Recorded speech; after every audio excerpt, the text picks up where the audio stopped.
All right, today I have Stu Anderson on the line with me, and Stu's been playing professionally for over 10 years now and has stacked his resume with 4 championships on the Canadian Tour.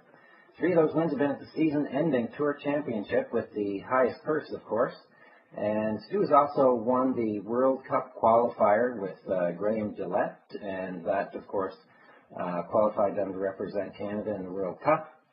He's also been a PGA Tour School stage winner, and Stu lives in Victoria, BC, currently playing the Nationwide Tour, and today's call is coming through from North Carolina as he gets ready for the event TPC Wakefield. So, again, the goal here is to discuss the mental strategies that have made Stu successful. So, thanks, Stu, for joining me. You're welcome. Look forward to it. So I'll get right into the question, Stu. Most people see swing mechanics as an obvious place to focus on improvement, and obviously, based on the number of swing coaches out there, most people spend their time and effort there. How important is golf psychology to your success in winning? I believe it's important. I've done a lot of research in books and audio with Bob Rotella and a few others. So it's a very important aspect to a winning strategy. Great. And I know, you have some really solid long-term career goals. What's your experience with setting annual goals and documenting those? Well, I'd like to say I've been consistent with those, but over the course of my career, I've gone in and out of yearly goals.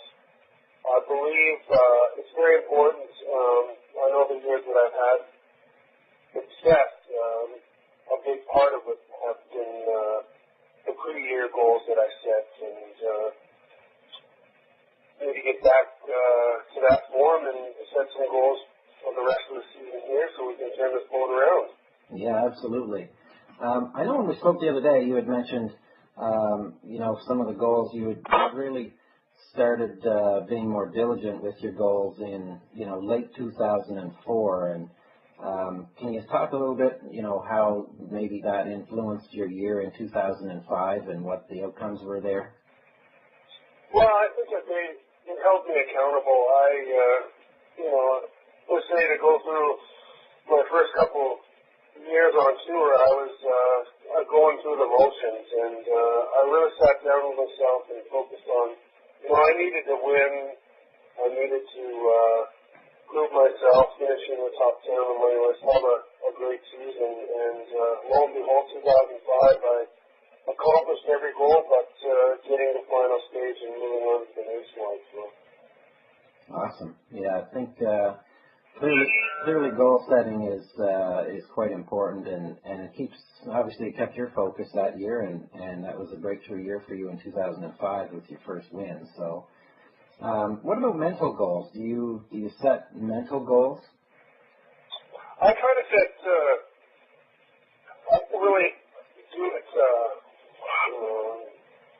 pre-round. Well, I guess I somewhat do.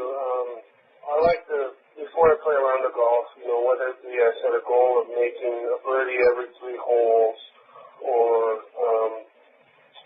I wouldn't say not 3-putt, but I like to, when I have lag putts, I set a goal of, I want to have inside 3 feet for all my lag putts. So I do set in-round goals, and if I'm out there and I have a struggle on the front 9, I may set a mental goal on the back 9 of just promise myself that I go through my routine every time, or I visualize every shot on the back 9 after that, struggling front 9. So I do set mental goals. A lot of them are just sparks throughout the round. Yeah. Okay.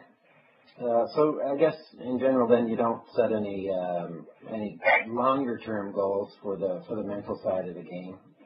You wouldn't say. No, but I think that's what I'm speaking to you about. Yeah. Okay. Very good. So I guess sort of the next question too.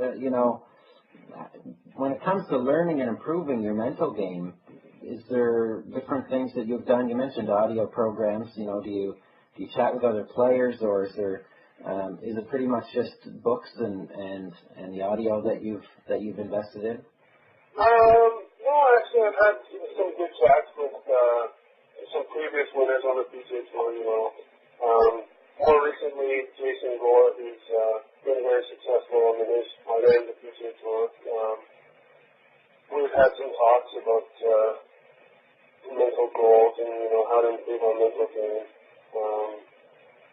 Some others would be, you know, Dan Halverson. Yeah, so aside from the audio programs and books, you know, talking to future players that have, past players that have had success has really helped. Yeah. Okay. You know, this next question is kind of an interesting one for me. I know you've won 4 times now on insignificant events, and you know, you've won at -7 and you've won as low as -21 as, you know, in a 4-day total. And you know, I know that you like to go low, and you're quite comfortable going deep with your score on a day-to-day basis. And you know, what's your mindset when you're at 5 under and you want to get to 6 or 7 or 8 under? I just try to keep pushing myself. I know, you know, 5 under is a great score, but I'm not afraid to, you know, I feel more comfortable at 5 under. You know, a lot of guys get to 5 under and they want to say, oh, I'm playing pretty good, and they don't keep it cracking. I like to keep the pedal down when things are going well. Yeah. Okay. So, you know, are you you're pushing yourself? Are you know, telling yourself you want to go lower? Or you know, what's kind of the process there? The process would be, you know, you always want to have the cliche of staying in the moment, but I tell myself, you know, there's 6 holes left. I'll try to get 4 more and get to 9 under. You know, I have that drive to where I want to keep pushing and pushing. I feel it's worked in the past, and you know, when I do get to 5 under, I'm pressing still. Yeah. So I guess at the end of the day, you know, like you said, some guys aren't comfortable and they're kind of hanging on. And for you, you're relatively comfortable with that, and you're really focused on your mindset's really focused on, you know, lower scores and keeping on making birdies and keep on going, I guess, eh? Well, yeah, because you know, you're 5 under, you can afford to make bogey. So if you have, you know, an aggressive shot that you need to play, well, you know, I'm going to take that aggressive shot in that instant because I know that I can shoot those goal numbers. Yeah. Okay. And you know, talking a little bit about self-talk there, you know, how do you elevate your performance using self-talk when you're coming down the stretch? You know, what are you saying to yourself on the back 9 when you're in the hunt? And you know, I know you like to look at the leaderboard and you're pushing to win. What is it? What's going through your mind there? What are you saying to yourself? Like you said, I do like to know where I stand. I feel it's important to my ability to know where I am. So when I'm in that stretch, I'm saying to myself, I can do this. You know, I feel like when I'm in that position to win, with my experience and my past results, I expect to win a lot of the time. So I'm just saying, come on, Steve, you've done this before, you can do this, and that's how I push myself.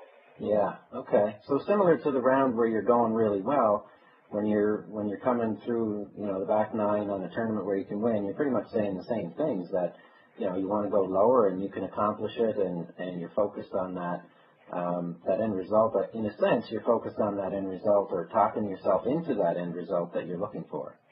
Right. It's just trying to ingrain in my mind that, you know, this is my tournament to win, and I'm going to do it. Absolutely. Okay. Great. And how does visualization play a part in there as well? I think visualization is very important, you know, in the aspects of the pre-shot routine.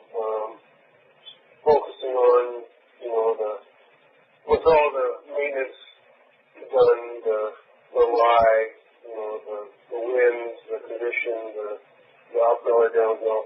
After that's all done, it's a matter of seeing the shot that works with that equation and visualizing and pulling the trigger after I see what I want to do. Yeah. Okay. So, the visualization you just described is kind of the on-course stuff. Do you spend any time doing visualization in any way, like prior to a round or even during the week of an event, focusing on great shots or seeing yourself on that course or anything like that?